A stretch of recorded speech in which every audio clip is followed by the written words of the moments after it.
Assalamualaikum warahmatullahi wabarakatuh. Sahabat yang dirahmati Allah, di usia yang tak lagi muda, banyak dari kita yang mulai memikirkan banyak hal tentang masa lalu, tentang akhirat, bahkan tentang beban yang belum terselesaikan. Salah satunya adalah hutang. Hutang yang menumpuk, belum lunas. Sementara umur terus berjalan, dan tenaga sudah tidak sekuat dulu. Lalu, pertanyaannya, bagaimana cara kita menyerahkan urusan hutang ini kepada Allah, agar Allah yang melunasinya untuk kita? Dalam video ini, kita akan bahas dengan santai, tapi mendalam, lengkap dengan doa-doa, amalan, dan dalil dari Al-Quran maupun hadis Rasulullah SAW. Simak sampai akhir. Semoga ini menjadi wasilah jalan keluar bagimu yang sedang terhimpit hutang. Jangan putus asa di usia tua. Pertama-tama, jangan pernah merasa putus asa karena usia. Jangan merasa bahwa hidupmu berakhir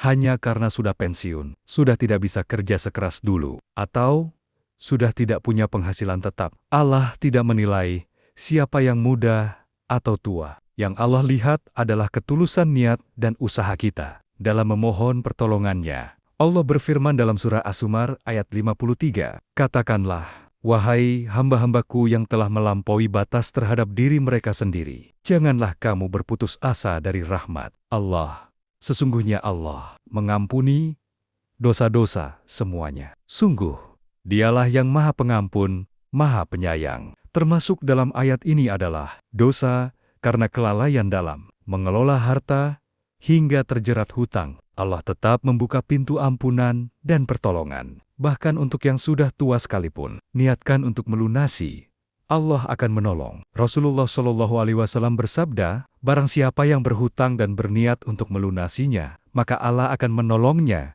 untuk melunasi hutang tersebut. Hadis riwayat Bukhari. Lihat baik-baik hadis ini. Kuncinya adalah niat yang tulus. Jadi, meskipun saat ini engkau belum punya cukup uang untuk membayar hutang, selama hatimu berniat dengan jujur untuk melunasinya, maka Allah akan memberikan jalan. Bisa jadi dengan cara yang tak pernah kau bayangkan sebelumnya. Bisa lewat orang lain, rezeki tak terduga, atau bahkan penghapusan hutang dari pemberi pinjaman. Doa pelunas hutang dari Nabi. Berikut adalah doa yang sangat dianjurkan oleh Rasulullah, terutama bagi yang sedang terlilit hutang. Rasulullah pernah berdoa, "Ya Allah, aku berlindung kepadamu dari kesusahan dan kesedihan, dari kelemahan dan kemalasan, dari sifat pengecut dan kikir, serta dari tekanan hutang dan penindasan orang lain." Hadis riwayat Bukhari nomor 2893. Doa ini bukan sekadar bacaan, tapi penyandaran total kepada Allah. Bacalah doa ini setiap pagi dan sore dengan penuh harap, sambil tetap berikhtiar melunasi hutang semampumu. Sedekah, meskipun sedikit. Mungkin engkau bertanya, saya sendiri sedang susah, bagaimana mungkin bersedekah?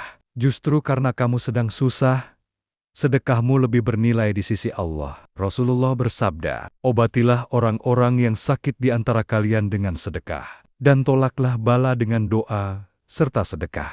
Hadis riwayat Abu Dawud dan Baihaqi. Sedekah walau hanya Rp5.000, Rp2.000, atau hanya sepotong roti, itu bisa menjadi jalan pembuka rezeki, bahkan pelunas hutang. Yang penting dari sedekah adalah keikhlasan dan keyakinan bahwa Allah Maha Melihat. Perbanyak istighfar dan taubat. Sahabat yang sedang diuji hutang, mungkin kita pernah salah dalam keputusan keuangan, boros, atau tergoda riba. Maka cara yang terbaik adalah dengan taubat dan istighfar sebanyak-banyaknya. Rasulullah bersabda, barang siapa memperbanyak istighfar, niscaya Allah akan menjadikan untuk setiap kesedihannya jalan keluar, untuk setiap kesempitannya kelapangan, dan memberinya rezeki dari arah yang tidak disangka-sangka. Hadis riwayat Abu Dawud nomor 1518. Bayangkan, istighfar bisa menjadi sebab rezeki yang tak terduga dan pelunasan hutang. Cobalah untuk membiasakan membaca Astagfirullahalazim, Allazi la ilaha illa huwal hayyul qayyum wa atubu ilaihi setiap hari minimal 100 kali. Sholat sunnah dan tahajud untuk meminta jalan keluar. Jika engkau masih diberi kekuatan, Bangunlah di sepertiga malam terakhir, di saat semua orang terlelap. Allah turun ke langit dunia dan menawarkan pertolongan. Rasulullah bersabda, Rob kita Tabaraka wa Ta'ala turun ke langit dunia setiap malam. Ketika tersisa sepertiga malam terakhir, lalu berfirman, siapa yang berdoa kepadaku, maka aku kabulkan. Siapa yang meminta kepadaku, maka aku beri. Siapa yang memohon ampun kepadaku, maka aku ampuni. Hadis, riwayat Bukhari dan Muslim. Solatlah 2 rakaat, lalu panjatkan doa pelunasan hutang. Menangislah, adukan semuanya hanya kepada Allah. Tak perlu kata-kata yang rumit, katakan dengan bahasa yang engkau pahami. Allah Maha mengetahui isi hatimu. Serahkan semuanya kepada Allah.